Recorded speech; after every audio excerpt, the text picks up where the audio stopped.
大家好，我是瑞，欢迎打开 M2 档案。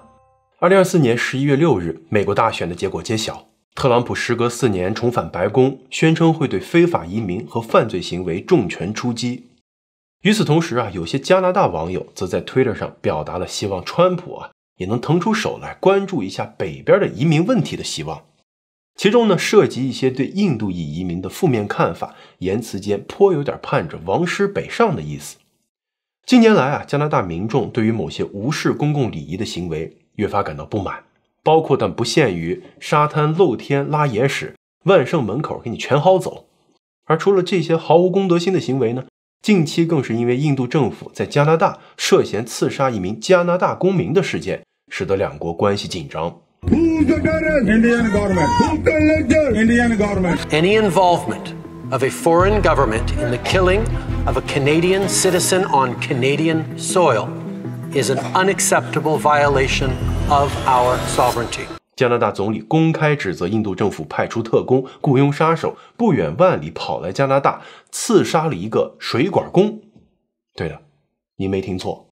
让印度和加拿大两国交恶数年，领导人互喷嘴仗，外交官来回穿梭，如同上班打卡，几千印度人街头互殴，甚至还要求军队进入加拿大的事情起因，真的就是如此的魔幻。这个事儿发生在加拿大 BC 省的 Surrey， 跟安大略省的 Brampton 一样，这儿也是印度移民的聚居区。2023年10月Surrey 市政府还刚刚通过了一项议案，计划花380万在 Fraser River 修建一个撒骨灰专用码头。因为在印度人的传统里，人们相信将逝者的骨灰和骨头放到河流当中，可以让灵魂顺利的到达来世，找到安宁。然而就是这么一个神圣的地方，却在2023年6月的父亲节这一天发生了一起血案。根据几位在附近公园散步的目击证人回忆，他们先是听见一阵密集如鞭炮般的枪声，然后就是两个蒙面黑衣人从旁边的停车场大步离开，其中一个手里还提着一个沉甸甸的运动袋。热心市民马上兵分两路，有人去查看停车场里的那辆皮卡，另外的人则开始沿路追击那两个蒙面枪手。特别的是这俩凶手中有一个还比较胖，没跑几步居然还喘上了，如果不是被同伙连拉带拽上了路边的一辆银色丰田小轿车，估计真有可能被这几个热心市民给追上。凶手侥幸逃脱了，但是那个皮卡司机却没这么好命。警方后来的尸检报告显示，他身中34枪，当场毙命。死者名叫 Hardeep Singh Nijjar。鉴于这个锡克人的名字里头十有八九都带有这个 Singh 辛格，为了和其他的出场人物做区分，下面咱们就把它称为老辛。这老辛遇害的时候只有45岁，来自印度的旁遮普地区，90年代中期来到加拿大，落脚 Surrey。当年他下飞机几个小时后，就在机场海关提交了难民庇护，理由是锡克人遭到了印度人政府的迫害。1年后他的难民申请遭到了拒绝，原因是移民局发现他这文件造假，甚至连护照和名字都是假的。于是他在拒绝信收到的第11天后，跟一个有着加拿大枫叶卡的印度女子闪婚了，在遣返令到来之前递交了夫妻团聚移民，从而逃脱了被送回印度的命运。值得一提的是，他的这位妻子也是通过跟另一个印度人结婚的方式拿下自己永居身份的。这种结了离，离了结，一环套一环的移民方式，简直是不把加拿大的移民政策当回事儿如此明目张胆的移民诈骗，那移民局自然也不是吃素的。于是老辛第一次申请这个夫妻团聚的时候，就被怀疑是假结婚给拒了。然而他在之后的几年里反复进行着上诉、被拒、再上诉、再被拒，直到两个儿子出生，就算是假结婚也成了真结婚之后，才历尽艰辛地拿到了枫叶卡，并在2007年正式入籍加拿大。在这期间他成为了一个水管工，还开了一间公司。因为技术的确不错，再加上附近的锡克老乡们捧场，他这生意做的也算有声有色，日子直奔小康。同样蒸蒸日上的还有他的社会地位。作为一个虔诚的锡克教徒，他成为了 Surrey 一个寺庙的活跃分子。这个名字长得让人舌头打结的寺庙被《纽约时报》称为全加拿大最古老、最大且最具政治影响力的锡克教寺庙。曾几何时，当该寺庙的领导人与印度还保持着友好关系的时候呢，他曾经是印度官员访问加拿大时常规的停留地。但是这个事情在老辛成为领导者之后就发生了彻底的变化。2018年，40岁的老辛被推举为大长老，江湖地位类似于当上了明教教主的张无忌。他也一直致力于锡克人的独立大业，要在老家旁遮普地区建立一个叫做卡利斯坦的国家。可能在很多人看来，锡克人不就是包着头的印度人吗？可是在老辛这样的锡克保守主义者看来，他们不管是信的神、念的经、吃的肉、结的婚，甚至连干净又卫生的标准都跟印度人有着天壤之别呀。既然说信伊斯兰教的巴基斯坦都能自立一国，凭什么咱们不行呢？而印度对此的态度是，巴基斯坦是英国人分治政策的历史遗留问题，如今俺们打不过英国人，难道还治不了你吗？于是不仅在印度国内，锡克教分离组织和印度政府打得不可开交，战火还一路延伸到了大洋彼岸的加拿大。作为全世界除了印度之外最大的锡克人聚居地， BC 省的 Surrey 自然就成为了他们的一块海外飞地。而老辛作为他们的精神领袖，目标就是让大家投票建国。这儿多说一句，尽管老辛作为教主是一呼百应，但是却一直没有放弃管子工的老本行。绝大多数时候他还会亲自上阵，一个电话随叫随到，可谓是上得了庙堂，通得了厨房。可是在印度政府那儿，他的身份就没有这么人畜无害了。在一段印度电视台公布的反恐宣传片中，老辛被定义为恐怖分子首领，在加拿大建立了自己的训练营，专门培养和招募亡命之徒。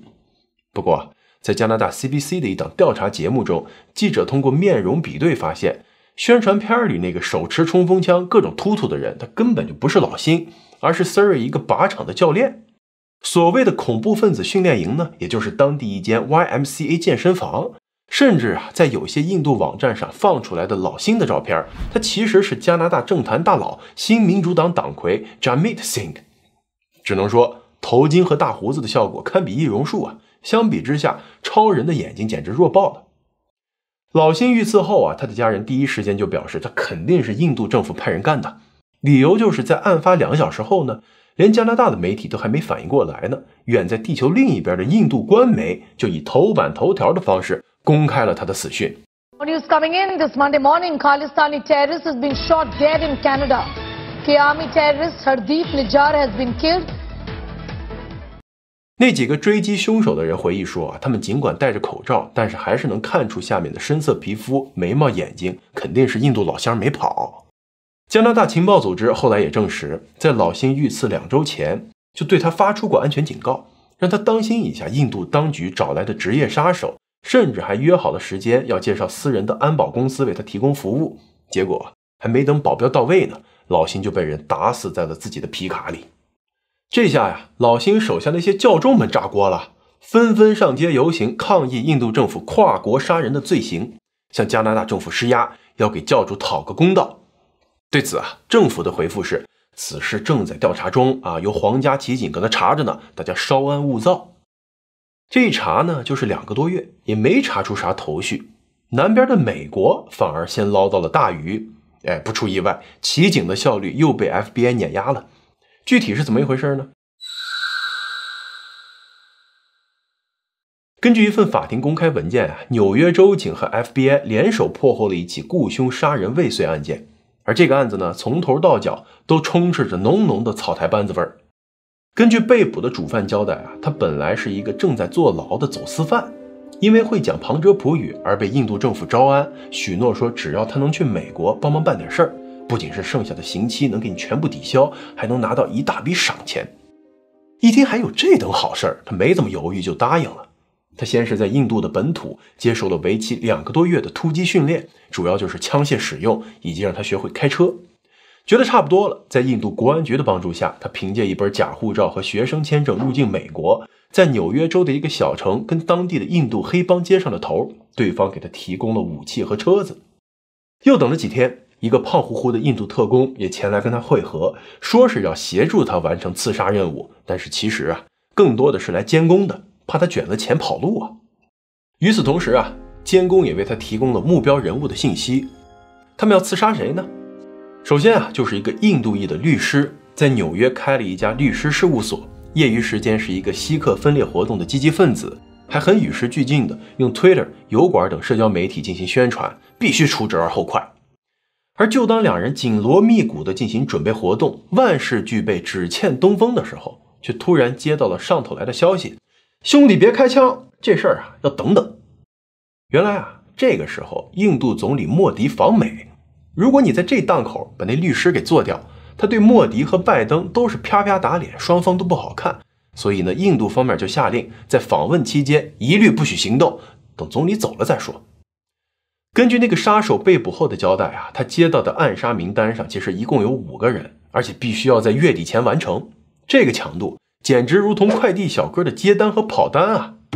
在这个业绩压力下呢，他们决定先北上加拿大，把名单上排第2位的老辛给做了，再回来纽约啊。那个时候估计莫迪也快走了，2单刚好就能无缝对接上，完美。结果啊，那个连跑路都跑不利索的胖子特工，也就只能欺负加拿大警察。一回到纽约，还没等对人家律师下手呢，就被警察和 FBI 给一锅端了。从主犯的手机里呢，警方找到了几张照片和一段录像，拍的就是被乱枪打死的老辛。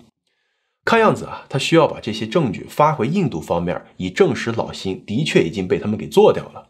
这个做法呢，也就跟快递小哥把包裹放到门口必须给你拍照留证一样，也不知道最后有没有得到5星好评啊。你说美国那边他本来是抓捕谋杀未遂，却意外收获了一起发生在加拿大的谋杀案， FBI 按照惯例就把手里头的证据发给皇家骑警协同办案。结果谁都没想到，加拿大总理居然脑子一热，横插一脚，他率先对印度总理开炮了。2023年9月18日，加拿大总理特鲁多公开指责印度政府在加拿大领土上杀害加拿大公民，同时敦促盟国一起向印度施压。Over the past number of weeks, Canadian security agencies have been actively pursuing credible allegations of a potential link between agents of the government of India and the killing of a Canadian citizen, Hardeep Singh Nijjar. 第2天，印度外交部发文公开予以否认，说特鲁多的指控荒谬且别有用心，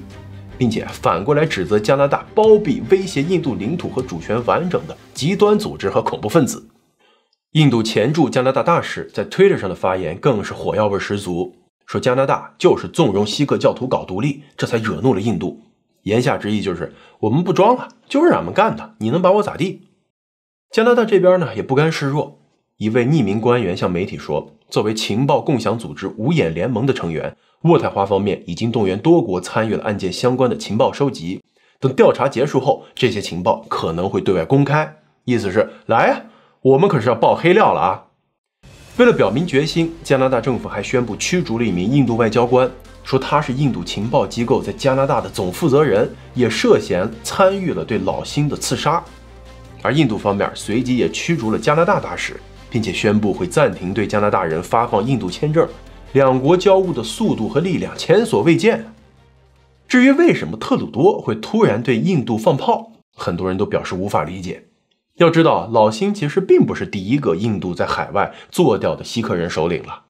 2013年5月，卡利斯坦突击队的首领在巴基斯坦被枪杀，1个月后，卡利斯坦解放军的首领在英国伯明翰的一家医院突然暴毙。但是人家那两国都决定不去趟这趟浑水，尤其是英国人，在面临外界普遍质疑说他可能是被下毒的时候，依然坚持死因没有可疑的地方。而哪怕是破获了谋杀未遂案的美国，也只是跟加拿大知会了一下调查结果，并没有跟印度政府直接翻脸。换句话说，大家都在揣着明白装糊涂，偏偏特鲁多跳出来当这个出头鸟，到底是为啥呢？有人认为他是在讨好自己的政治盟友新民主党的锡克教党魁 Jamit Singh。毕竟之前特鲁多在锡克人的节日上扭腰劈叉风骚一舞的场景，至今还在污染无数人的记忆。甚至有人说，为了拉到新民主党的支持，以便在国会能够跟保守党唱对台戏，特鲁多算是把自己当年追求老婆的招数都使出来了，甚至他老婆可能都还没有得到过这样的待遇。于是当追求对象跟别人闹矛盾的时候，他自然要站出来 man 一把。当然了，更多的人认为这就是特鲁多的小肚鸡肠，要报1周前在印度滞留受辱之仇。这又是怎么回事呢？就在特鲁多公开指责印度政府的1周前是2023年的 G20 峰会。当时呢，特鲁多携代表团前往印度参会，这会开完了，临到了要上飞机回家的前一刻才被负责专机运行的空军通知，这飞机坏了，您走不了了。飞机这么一修吧，就从一开始的几个小时变成了无法在一夜间解决，24小时后总理依然晚点。最后足足等了2天才终于启程，可谓是上演了印度版的人在囧途啊。后来呢，有消息人士透露，其实在峰会期间，特鲁多就曾经因为老辛遇刺的事儿，在一次私下会面中向莫迪尖锐开火，对方果断否认不说，还反唇相讥，双方谈话进行得非常不愉快，后来合影也被取消。结果1天后特鲁多就因为专机坏了而滞留印度机场。这好比什么呢？就像是有人去亲戚家做客，大吵了一架，是人也骂了，桌子也掀了，一怒之下夺门而出，结果发现这车子抛锚了，走不了了，你说尴尬不尴尬？印度媒体在此事上大做文章之余，还不忘火上浇油，说其实印度政府是愿意派飞机把特鲁多送回国的，是他非常傲娇的以担心安保不到位而拒绝了，敬酒不吃喝稀饭，你就老老实实的在机场等着吧。而加拿大网友则更搞笑，说航班取消和晚点，这加航的特色呀，那总理终于有机会体验一把了。有更过分的，说加拿大有他没他都一样，甚至没他还更好，要么干脆甭回来了。两头都被嘲笑的特鲁多在回到加拿大之后没过多久，就对印度政府果断开火，嘴炮也是炮嘛，我听个响还不行吗？之后的事大家也都知道了，双方就像俩村口吵架的怨妇，都觉得对方是在无理取闹，动不动就召回大使，表达分手断交的决心，但是隔一阵又会把人给重新送回去，像极了分分合合，又如同牛皮糖一般甩不掉的前任。这矛盾已经在国家层面摆到台面上了，下面的老百姓更是不藏着了。不到2个月后，大多伦多的印度裔社区接连2天发生抗议示威以及对立冲突事件，使得加拿大和印度之间本已紧张的关系又添龃龉。这次事件起因呢，是因为印度领事馆的官员访问了 Brampton 的一座印度教寺庙，和守在外面的锡克教独立示威者发生了冲突，先是言语，然后很快发展成为了肢体冲突。现场的照片和视频都显示，尽管锡克人在人数上吃亏但是因为大包头自带的头盔属性，双方打的是有来有回。可随着双方越来越多的人开始下场，甚至还有人专程从外省赶过来加入战局之后这事态就失控了。不只是 Brampton， 很多地方的交通一度被阻断，大多伦多地区很多地方跟着沦陷了，成为了印度人和锡克人之间的论武战场。可是这些个大包头长胡子的锡克独立派，是否真的就像他们所说的那样，是爱好和平，不堪印度政府迫害，才提出建国主张的社会活动分子呢？这个就不得不提到加拿大历史上最惨痛、死亡平民最多的一起事件——印航182号空难事件了。其实在老辛遇刺的1年前，一位70岁的锡克人富商同样在 Surrey 被人乱枪打死。凶手在行凶后逃离，整个作案手法如出一辙。但是这起谋杀案却没有引起什么舆论风波，因为这个人不值得同情。对于死在他手上那329人的亲人朋友来说，乱枪打死都算是好的，他就该被挫骨扬灰。1985年6月23日，一架编号为182的印度航空公司客机在加拿大魁北克省蒙特利尔机场起飞，目的地是英国伦敦希斯罗机场。飞机上搭载着307名乘客以及22名机组人员，其中130多人是放暑假的儿童。这趟航班在起飞之前呢，就可以说是一波三折。首先为了让这趟飞行实现利益最大化，航空公司在售票上面极尽所能，将一段航行拆分成了好几段，每到一站就忙着上下乘客和货物，跟坐汽车一样。也就是说，这架飞机的实际航线其实是多伦多到蒙特利尔，到伦敦，再到新德里，最后到孟买，非常复杂。除此之外这航班也出师不利，从多伦多到蒙特利尔的这一途呢，就晚点了将近2个小时。原因是航空公司想要把一个坏了的飞机引擎一并送回印度进行维修。而蒙特利尔机场的装卸工发现这货舱里突然出现了这么一个庞然大物，其震惊程度不亚于打开冰箱门发现里头藏了一个大象啊。那么问题来了，在极限售票的前提下，所有行李空间都是定量的。蒙特利尔登机的这批人，他们的托运行李该往哪塞呢？难不成还能挂飞机肚子底下吗？您别说，这句装卸工的抱怨却给印航的飞机工程师带来了灵感。这大聪明表示，俺们可以把那个坏了的发动机挂在飞机的翅膀下面呀。的确这架飞机当初在交付给印航后是经过了改装的，机翼下面呢加装了一个固定支架，多放一个引擎嘛也可以。但是这种操作通常只在短途飞行中使用，这种跨海长途能不能 hold 得住，压根就没有过先例。不过他们最后还是决定要硬着头皮试一下，因为飞机如果再不起飞，一些愤怒的乘客估计要把大厅给掀喽。于是在这一番乱哄哄的把行李装了卸，卸了装的过程中，没有人发现里面少了什么，或者说更重要的，里面多了什么。飞机起飞大约45分钟后，进入了爱尔兰北部香农航管中心的调度范畴。空管员要求机长保持31000英尺的飞行高度飞向伦敦。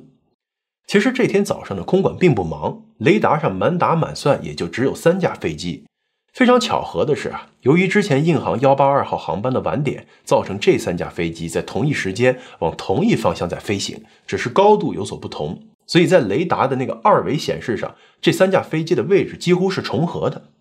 而印航处于3架飞机的最下方，虽然这种情况非常罕见，但也不是没有应对的方式。可就在空管员按照操作流程，试图通过轨迹球把3架飞机发出的讯号分开的时候，才惊讶地发现，咦，咋只剩下2架了呢？印航182咋突然没了呢？在反复呼叫飞行员都没有得到回应之后，空管员赶紧向救援中心通报客机失踪，并且给出了182号航班最后的定位：爱尔兰西南方290英里处海域。同时，附近海域的船只也收到消息，要求配合进行救援工作。令人惋惜的是，仅仅2个小时后，一艘加拿大籍货轮看到海面上漂浮着一大片飞机残骸，其中包含尚未充气的救生体。现场并没有发现任何的生还者。之后的打捞工作进行了2周，除了上百具遗体、上万片残片外，黑匣子依然躺在近2000米深的海底，无法准确定位。在这期间呢，飞机的制造商波音公司把矛头直指那个挂在机翼下面的故障发动机，觉得是它的重量和体积让飞机在飞行过程中左右失衡偏转，像扭麻花一样，最终发生了空中解体。由于之前多伦多到蒙特利尔这一段发动机是被装在飞机货舱里的，工人们还把这个舱门给拆过一次才装进去。那如果这个门后来没有按照正确的方式给装回去，也是可能造成客机内外减压爆炸的。千言万语化成一句话，谁他妈叫你们瞎折腾的？自知理亏的印航呢，也只能躺平认潮，已经做好了面对天价赔偿的准备。而就在这时一个消息传来，在经过了4次深海打捞之后，飞机的黑匣子终于找到了。在还原了黑匣子里面的录音内容之后，印航的 CEO 喜极而泣，苍天呀大地呀，我们终于不用背锅了。怎么回事呢？原来黑匣子里面的内容显示，飞行员的对话是突然中断的，飞行数据记录仪也显示所有的参数都一切正常。最蹊跷的是这2个负责记录的黑匣子都是在同一时间失去了电力供应，这说明飞机的发动机在飞行员做出任何反应之前就已经失效，而能造成这种情况的最大可能就是飞机内有炸弹爆炸。之后打捞起来的几块飞机残片也证实了这个说法，上面的破洞边缘卷曲向外翻转成花瓣状，典型的炸弹造成的冲击波破坏。于是加拿大皇家骑警介入，对这起空难展开了调查，重点放在那些可疑的乘客以及托运行李上。结果发现了又一个叫辛格的锡克人和这起爆炸案有关。而这起炸机事件还跟几乎同一时间发生在日本东京成田机场的一起爆炸案有关。下面咱们就把这个神秘人称为爆炸星。根据机票信息显示，爆炸星在空难发生前一天，也就是6月22号，出现在了温哥华机场售票处，从不同的窗口用2个假身份购买了2张不同航线的机票，一张就是印航182，另一张呢则是从温哥华飞东京，然后搭乘印度航空从东京飞孟买，最后到新德里。可是在办理行李托运的时候却出现了问题。工作人员发现这2张联程机票的最后一段都没有确认航班号。从后来的上帝视角来看，咱们知道这原因非常简单，因为搭载他托运行李的这2趟飞机在抵达印度之前就会爆炸呀，安不安排后面的行程根本没有意义。但是呢，机场工作人员却根据规定不能给他办理托运，而是让他先去把票买齐了再过来。结果爆炸星采取的解决方式就是跟人家吵架。他在一通破口大骂之后，居然还真的让对方在没有看到全程机票的前提下就给他办理了托运手续。而更加离谱的是对他这些托运行李的安检。当时呢，温哥华机场并没有 X 光机，只会对行李进行开箱抽检。于是爆炸星托运的那个前往日本的行李箱顺利的登上了飞机。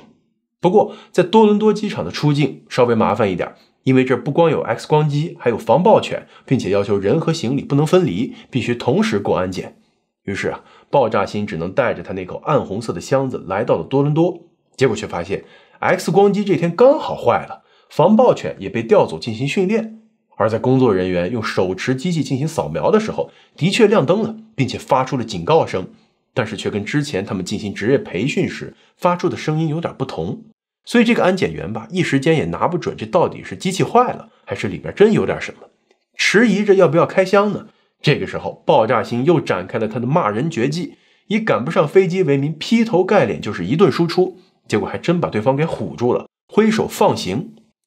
爆炸星在确认了行李的确进入了飞机的货舱之后，转身离开了候机室，打了个出租车就消失在了多伦多的茫茫人海中。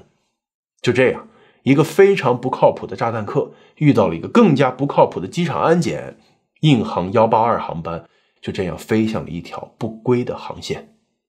警方的调查显示，炸弹是被装在一款日本三洋公司生产的收音机中，并且设置了定时引爆装置。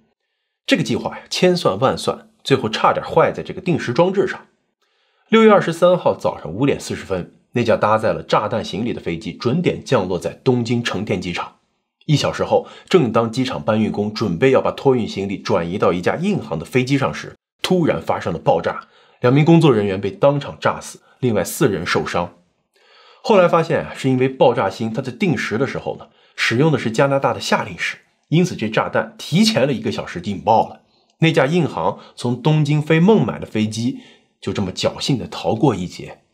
但是印航182就没这么幸运了，哪怕是经历了反复的推迟延后，但是炸弹依然在大西洋上空被引爆，机上392人全部遇难。在这次空难以后国际航空安全协会就修改了章程，要求所有的乘客和行李必须一起登机。如果有人突然取消航程，那么也必须把他的行李一并拿下来。真可谓是每一条看似简单的规定后面，其实都有着一段血泪史。咱们说回这个空难的调查，哪怕是皇家骑警清楚地知道了作案手法，但是要找到那个神秘的爆炸星是困难重重，因为他使用的身份全部是假的，机场也没有安装监控摄像头，目击证人更是除了大包头、大胡子这2个特征外，说不出别的有用信息。最后警方只能通过那2个三洋收音机的购买记录以及印度方面掌握的信息，最终把嫌疑人锁定在了一个名叫巴巴尔哈尔萨的锡克分离主义极端组织。他们这么做的目的无非是煽动锡克派在旁遮普搞独立。最后警方对其中的3名成员发出了通缉，其中就包括了我们先前讲到的在 Surrey 被杀的那个锡克人富商。然而这个富商在当时的庭审当中，以证人证词不可信为理由，竟然被无罪释放。而3个被告中，只有亲手制造了爆炸物的那个人被判误杀罪名成立，入狱10年。死在冰冷海水当中的300多条人命最终只换来了一个误杀。只能说这个被称为史上耗资最大的审判，结果真的很加拿大。这个结果呢，自然是让印度方面不服的。既然加拿大的法庭没有能让他们得到应有的惩罚，那就只有他们自己动手了。1992年，也就是空难发生6年后，其中一名主犯在前往印度探亲的过程中被一群蒙面人拦下，当街打成了筛子。另外一人则一直在加拿大苟活到2022年，最后被人在家门口乱枪打死，距离空难的37周年忌日不到1个月。值得一提的是这个人的儿子后来跟媒体透露说，父亲在遇刺前曾经收到过匿名电话的警告，对面那个人操着浓浓的印度口音，用英语跟他说，你的身份信息、家庭住址已经泄露了，你现在非常危险。结果这大爷什么反应呢？你们这帮死骗子都给我赶紧去死。只能说被印度电信诈骗搞得草木皆兵，烦不胜烦。他最后怎么也没想到，他这把居然来了个真的。时隔近40年后，多伦多印度裔再度走上街头，从一开始的抗议示威，到后来的双方肢体冲突愈演愈烈。即使警方将这次的抗议活动定性为非法，多次介入强行清场，但是却收效甚微。抗议的中心地带多伦多的 Brampton 地区最严重的时候，街上一共有超过5000名抗议者，他们分成2派，用长棍、旗杆以及放置在路上的锥形路障挥舞互殴，就连路过的车辆都难逃毒手，挡风玻璃被砸，车身被划伤，有的甚至连后视镜都给硬掰了下来。还有的目击者表示，双方向对方喷洒不明恶臭液体。联想到咱们之前做过的那期节目，这则新闻简直是减肥神器。一条街远远望去，映山映海，混乱程度堪比冷兵器时代的一场大战。更有甚者，一位男子手持扩音器站在街边，对着身边的人群口出狂言，宣称要让印度军队来加拿大砸烂这些该死的锡克教寺庙。周围那些个印度老乡们对他这话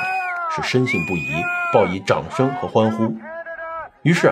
这段伤害性不大但是侮辱性极强的影片被上传到网上之后，一向以温和著称的加拿大网友终于绷不住了。一个 Twitter 网友留言说，那些个拿着扩音器喊着让印度军队来加拿大的混蛋，需要被警察和军队狠狠摁在地上揍一顿，打包送到皮尔逊机场，塞给快递公司，哪儿来的送回哪儿去。还有人表示，根本不需要听他们解释，不需要站边，所有上街闹事儿的印度人都应该给通通送走，要打回家慢慢打，别霍霍加拿大这片土地。更有不少人把矛头对准了政府的不作为，说我记得煽动暴力是犯罪行为为什么没人对他采取行动呢？一边是忍无可忍的民众，一边是印度人手里头海量的选票。明年马上就要进行大选的各个政党头头们，如同蜂箱中的老鼠，往哪头钻都不是。总理特鲁多先是不痛不痒地发个声明，表示每位加拿大人都有权自由安全地信仰自己的宗教。结果不仅是被网友们喷到体无完肤，就连印度总理莫迪也在Twitter上暗搓搓地阴阳他，说希望加拿大当局能够出面维护你们自己的法治，尤其要制止那些恐吓印度驻加拿大外交官的行为。而另一大党新民主党的党魁 Jagmeet Singh， 他本来就是个包着头巾的锡克教徒，所以他尽管在表面上看似在端水，保持着这个公平公正，但是明眼人都能看出来是和印度人，尤其是和莫老仙暗地里搁那比内力呢。保守党的 Pierre 倒是说了句人话，说暴力行为完全不可接受，必须要不遗余力地结束这种混乱，但是前提条件是大家得先投我呀。闹了半天原来还附赠了条竞选广告。其实印度人和锡克人之间的矛盾是多年以来一条条人命所积攒下来的血海深仇。事到如今，双方很难说清楚是非黑白了，里面的恩怨肯定也无法轻易化解。但是不管是哪一方，既然已经来到了加拿大，你首先就得遵守这边的法律吧，其次你得接受加拿大这个平等、自由、包容、团结、慷慨的价值观吧。结果呢，他们却把仇恨的种子一路带过来，并且灌溉发芽，引发骚乱。这可能才是这次印度人在多伦多引发众怒的主要原因。说到底大家抗拒的并不是肤色和信仰，而是把别人家当自个儿家，一通打砸还振振有词，觉得自己倍儿有理。只要是这种边界感、公德心他还缺失着，不管多积极的参政投票，都换不来社会的尊重和认可。感谢收看 M2 档案，别忘了给我们点赞订阅支持一下，咱们呢下期再见。